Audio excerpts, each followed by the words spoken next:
you turn to north-south after a standing loose pass, and then you have trouble establishing your north-south control by beating the legs and getting chest to chest. So however I do that, Yim is going to be on his back. Let's say I take a cross step and I move to this position. This is the problem we're facing.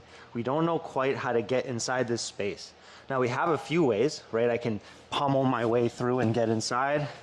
I can drop here and scoop and walk. But sometimes the guy on the bottom is tremendously skilled at keeping his knees close to his chest. And no matter what we do, we can't lift it or beat it. And we end up getting put in choi bars or leg entanglements from this position. So one way I'm deciding to deal with this problem is to do what I call cool runnings. It's a new move I'm trying to work on, where I grab the heels quickly and I sit and I extend my legs into their shoulders. Now, this looks a bit unorthodox, but Yim's does feel kind of stuck here for a moment.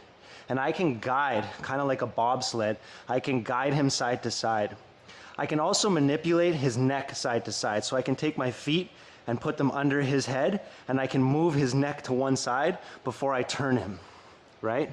So when we're in this centered position, not only am I steering the wheel with my arms, but I'm also using my feet under his head to guide his head side to side, or to lift it off the mat so he can't back roll so easily.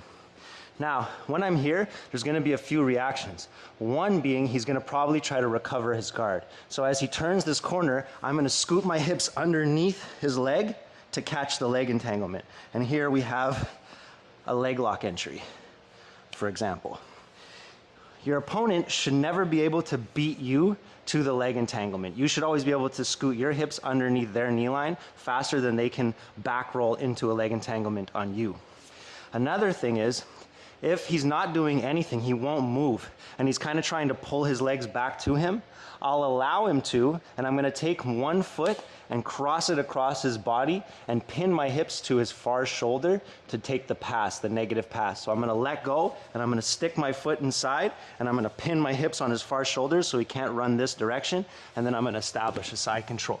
It's kind of like I'm baseball sliding into side control.